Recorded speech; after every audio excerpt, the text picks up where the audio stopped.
Hey sports fans, and welcome to Sports Talking with Cam. I'm your host Cameron Gooseby, and today I'll be talking about the improbable comeback victory from the Chicago Bears over the Atlanta Falcons, 30-26. The offense and the defense started off really bad in the first half. The offense first play, well not first play, but first drive of the series for that offense. They were moving the ball down the field only for our suspectable kicker to miss a 50-yard field goal. And our first drive for the defense, they gave up a 63-yard bomb from Matt Ryan to Calvin Ridley. And although it wasn't a touchdown on that play, next play it was a touchdown to Hayden Hurst to make it 6-0.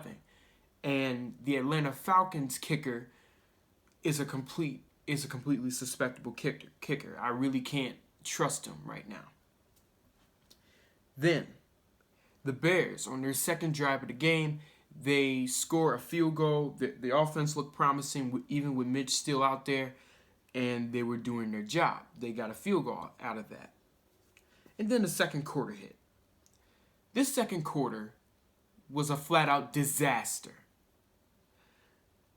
Now, although the Falcons scored a touchdown, it was off of a 35-yard run by Brian Hill to make it 16-6, to make it 16-3. And then the Bears scored a touchdown, not next play, but the Bears eventually scored a touchdown with only 2 minutes left to go in the first half to make it 16-10 via a Mitchell Trubisky 45-yard scramble. And then Mitch Trubisky threw a 5-yard touchdown pass to Jimmy Graham to make it 16-10. That's how that score went. And then in the second half, the Bears defense once again, via the run, they gave up another rushing touchdown. And it was a 20-yard rushing touchdown by former LA Ram Todd Gurley. Now, Mitch Trubisky struggled in the second half. As a matter of fact, let me take you there. Mitch Trubisky throws a terrible interception to this linebacker from the Atlanta Falcons, and he runs it all the way back down to the 23-yard line. Now, luckily, the Bears didn't give up another touchdown after that. They only gave up a field goal. But then, out of nowhere, Nick Foles came into the game, and things changed. The football game changed right after Nick Foles subbed in for Mitchell Trubisky. Now, first drive for Nick Foles, he makes the offense, he makes the offense go somewhere, but they did not register any points. They were forced to punt. And then on the defensive side of the ball, the defense was starting to clamp up for once, and they did not give up any points at all. So then, next play of the drive, Nick Foles throws a touchdown pass to Allen Robinson. Yay! Not to tie it, but to make it 26-16. Yay! But no, the referee wants to call back that touchdown because both the cornerback and Allen Robinson catch it simultaneously. But yet, the referee calls it back. So, it was an interception by rule of the official from the official replay of the NFL. And I was just overall not happy. The Bears, then, they did not score. Yeah, as a matter of fact, I believe they did not even score in the third quarter. They did not score in the third quarter. So, really, it was just that third quarter was not even a good third quarter at all either. Now in the fourth quarter, that's when things started to change even more because Nick Foles, he throws another touchdown pass to Anthony Miller, and it was on a 4th and goal from the 19-yard line, just for it to get called back because Anthony Miller could not control the ball, and it was 10 minutes left to go in the game. Yeah, it was 10 minutes left to go in the game, and things were not starting to look good for the Bears. They were down 26-10. things were looking really unlikely. Now, when the Bears started scoring, Foles threw a touchdown and pass to Jimmy Graham to make it 26-16. They failed a 2-point conversion, and there was 6:20 remaining left in the game. The defense then forced a punt, and Foles threw another touchdown pass. This time to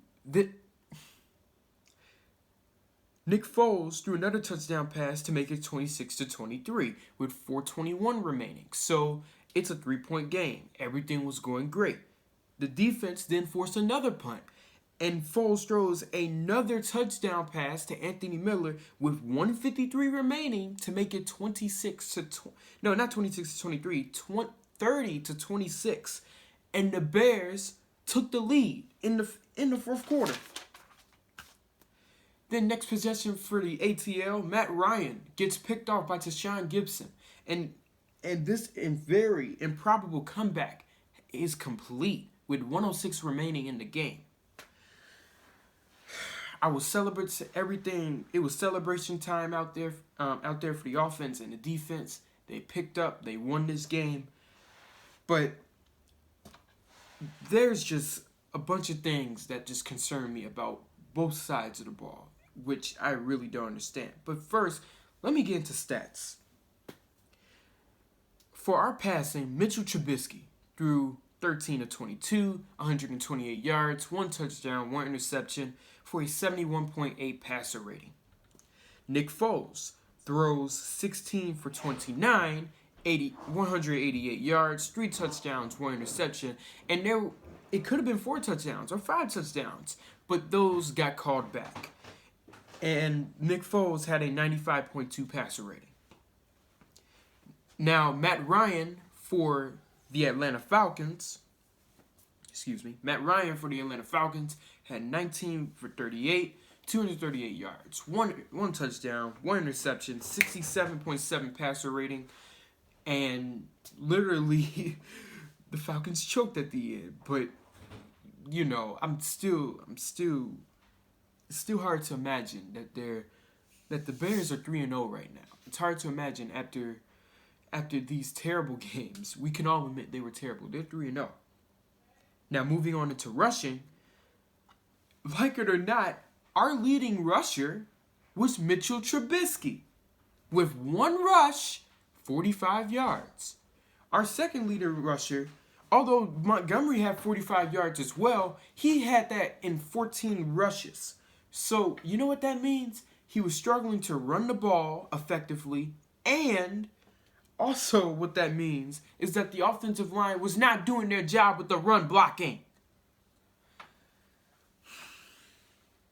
I'm pissed. I really am. But Todd Gurley for the Atlanta Falcons had 14 rushes, 80 yards, 1 touchdown. And Brian Hill, out of all people, even had a rushing touchdown for the Falcons. He had 58 yards and 9 carries for a touchdown. And then we can look at our receiving core. Allen Robinson had a great game today. 10 catches, 123 yards, 1 touchdown. It could have gone either way. He could have had 2 touchdowns. But to be all fair and honest, 1 touchdown, no touchdowns, but 10 catches and 123 yards, it doesn't matter. I think he had a really good game today. Jimmy Graham, hey! They finally got the tight ends rolling. Yay! Good job, Bears. You're doing your job finally. You're making Jimmy Graham earn his money, finally. Jimmy Graham had 6 catches, 60 yards, and 2 touchdown receptions. I'm really happy for him. Anthony Miller had 2 catches, 41 yards, and a touchdown. And that touchdown, it was really clutch. It was really clutch at the end to make it 30-26 at the end. Calvin Ridley had 5 catches, 110 yards. No touchdowns, but he had a really good game for only just 5 catches. Hayden Hurst, the Falcons tight end, had 1 catch, 1 yard, and 1 touchdown. You see what I mean? The Bears really took Hayden Hurst out of his game. That 1 catch for 1 yard for only a touchdown, that was the only stat he made for the whole game. So kudos to them.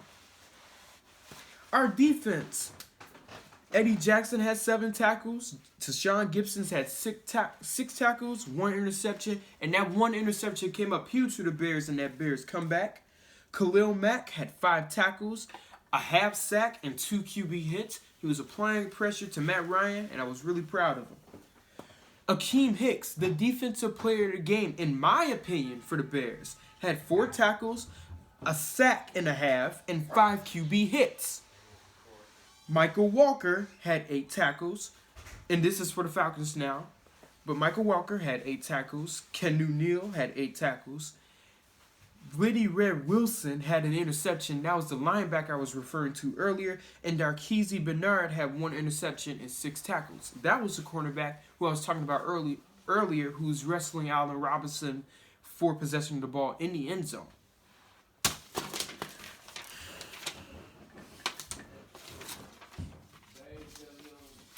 Now, team stats. The Bears had 24 first downs. Atlanta had 22. The Bears had 437 total yards compared to Atlanta's 371. Yards per play, 5.6 compared to Atlanta's 5.7. Passing yards, 307 passing yards for Chicago and 227 passing yards for the ATL, Atlanta Falcons. Now, our rushing game, we had 130 yards compared to Atlanta's 144. And to stress that enough, the Falcons had 144 rushing yards. What the hell? You know what? To get to that point, let me make one point. Let me get one thing clear. This is why I said sign Snacks. If you sign Snacks, you're not going to allow 144 rushing yards in a game. You're not. That frustrates the hell out of me. And I'll be damned if he goes to the Seahawks before he comes to us. I'll be damned. And then look at this. Yards per rush, 5.8. This offense got ran over by an inferior... Oh, my God. They got ran over by an inferior Atlanta Hawks team. I said Atlanta Hawks. Atlanta Falcons team. They got ran over. And it is ridiculous. And then the penalties. The Bears had 10 penalties this game for 80 yards committed. 80 yards. So it was just terrible. And then the Falcons had 7 penalties for 75 yards. The Bears had 2 turnovers and the Falcons had 1. And as far as the rushing yards go, I said this before in my videos. If you get Snacks, you're not going to be allowing 144 rushing yards against that offense. You're not. And then yards per rush with 5.8 with Snacks, you're going to be allowing like 3 yards per rush. He makes that big of a difference. Like, Ryan Pace, do your job, please. If you're trying to win the Super Bowl, I think you would want to get Damon Snacks Harrison. I don't know how many more times I have to stress this enough. It makes me sick each and every week to see the Bears getting ran over like that. It makes me sick. And then, big news yesterday, Mitchell Trubisky has finally been relieved of his duties for the Chicago Bears as starting quarterback for that team. And Nick Foles is coming in as the Chicago Bears quarterback. Now, I honestly think it's too early to let Foles in. Because if you let Foles in too early, what if he struggles out the gate, right? If he struggles out the gate, now you have 2 bad quarterbacks on the team, and you have to go in and basically wish that they play good for the rest of the season. So, honestly, I think this was too early of a move for Nick Foles to come in. I would have said around like week 9, week 10, if Mitch kept on playing horrible, that's when you bring him in. And honestly, if this was Mitchell Trubisky's last game, I wish him very well for his future endeavors in the NFL, because I doubt if anyone is going to try and sign him. I really doubt it. He's really athletic. Can scramble out of the pocket, but the throws down the field, the missing deep balls down the middle, that's not going to cut it for the NFL. Like, you could probably get away from it in college, but in a pro league, you're just simply not going to get away with it. And my prayers go out to Tariq Cohen. He He unfortunately tore his ACL and he's out for the season, and there goes our punt returner. So now it's unfortunate that Tariq Cohen is out. He was a really shifty linebacker. Although small, if you let him get away, then you're getting at least 40 yards out of that. Like, don't let him go away. And that's it for my show. I'd like for you guys to leave a like, leave a comment, and subscribe. And hit the notification bell for future videos. And, as always, go Bears.